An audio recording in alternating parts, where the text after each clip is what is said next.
Cinema చూసేటప్పుడు ఏంట్రా ఈ నిబ్బా నిబ్బి పంచాయతీ అని అనిపిస్తుంది. బ్యాండ్ మేళం ఈ సినిమా ఎలా ఉందంటే, ఈ సినిమా చూసేటప్పుడు ఎంత ఎమోషనల్ సీన్ చూసినా, ఎంత లవ్ సీన్ చూసినా, ఎంత కామెడీ సీన్ చూసినా ఆ నిబ్బా నిబ్బి టచ్ మాత్రం పోదనమాట. సినిమా చూసేటప్పుడు ఏంట్రా ఈ నిబ్బా నిబ్బి పంచాయతీ అని అనిపిస్తుంది. హలో అన్న, ఒకసారి తన కాన్ఫిడెన్స్ కలిపరా. Happy birthday. ఇక ఈ సినిమా కథ హీరో హీరోయిన్ బావ మరదలు చిన్నప్పటి నుంచి కలిసే పెరుగుతారు. భయంకరమైన మ్యూజిక్ పిచ్చుండే హీరో ఐఏఎస్ ఐపీఎస్ లాంటి పెద్ద పెద్ద చదువులు చదివేసే చదువులు తల్లి హీరోయిన్. వచ్చిందండి వయ్యారి. వీళ్ళిద్దరి మధ్య ఉన్న లవ్ లో ఏం జరిగింది అన్న విషయమే కదా. ఒక రకంగా ఇది మంచి కథే, మంచి ఇంపాక్ట్ ఆడియన్స్ మీద ఇవ్వగలిగే కథే. కానీ ఈ సినిమాలో పెద్ద తప్పు ఎక్కడ జరిగిందిరా అంటే, హీరో హీరోయిన్ గా వీళ్ళిద్దరిని సెలెక్ట్ చేసుకోవడం, హర్ష రోషన్ ని శ్రీదేవిని. అదేంటి వాళ్ళిద్దరిని సెలెక్ట్ చేసుకోవడం ఎలా మైనస్ అవుతుంది? వాళ్ళిద్దరు హిట్ పేరు కదా, already court cinema block buster అయింది కదా, వాళ్ళిద్దరు వల్ల మంచి ఓపెనింగ్స్ వస్తాయి కదా అంటే కరెక్టే. కానీ వాళ్ళిద్దరు వల్ల ఓపెనింగ్స్ మాత్రమే వస్తాయి, కానీ సినిమా హిట్ అవ్వాలి కదా. సినిమా ఓపెనింగ్స్ వాళ్ళ ప్లస్ పాయింటే, కానీ సినిమా కథకు వాళ్ళ మైనస్ పాయింట్. ఎందుకు అంటే, ఫర్ ఎగ్జాంపుల్ మనం ఉయ్యాల జంపాల సినిమా చూస్తాం, ఆ సినిమా కూడా కొంచెం రిలేటెడ్ గా ఈ సినిమా లాగే ఉంటది.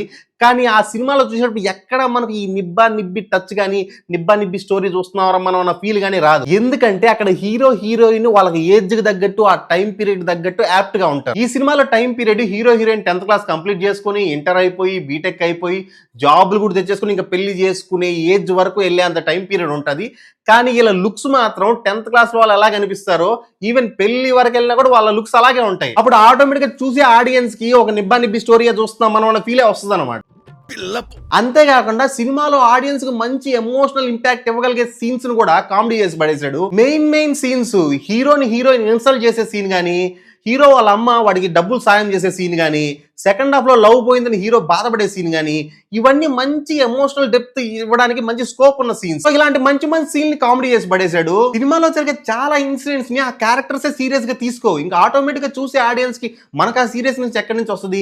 ఏదో సినిమా వెళ్తా ఉంటది, మనం చూస్తూ ఉంటాం అంతే, పెద్ద ఇంపాక్ట్ అయితే ఇవ్వదు. సినిమా స్టార్టింగ్ నుంచి కామెడీ జనరేట్ చేయడానికి ట్రై చేస్తుంటారు, కానీ మనకు ఆ కామెడీ చూసేటప్పుడు ఎలా అనిపిస్తుంది అంటే, ఇన్స్టాగ్రామ్ రీల్స్ కంటెంట్ చూస్తున్నట్టు అనిపిస్తుంది. స్క్రీన్ మీద ఈ ఆర్టిస్టులు ఏవేవో చేస్తుంటారు, ఏవో ఎక్స్ప్రెషన్లు ఇస్తుంటారు, కానీ కామెడీ అయితే అంత వర్కౌట్ అవ్వదు అక్కడక్కడ తప్ప. అందులో ఈ బ్యాండ్ లో ఒక లేడీ క్యారెక్టర్ ఉంది, ఒక గర్ల్ క్యారెక్టర్. ఆ అమ్మాయి టైమింగ్ కానీ, ఆ అమ్మాయి ఇచ్చే కామెడీ ఎక్స్ప్రెషన్ కానీ కంప్లీట్లీ వరస్ట్.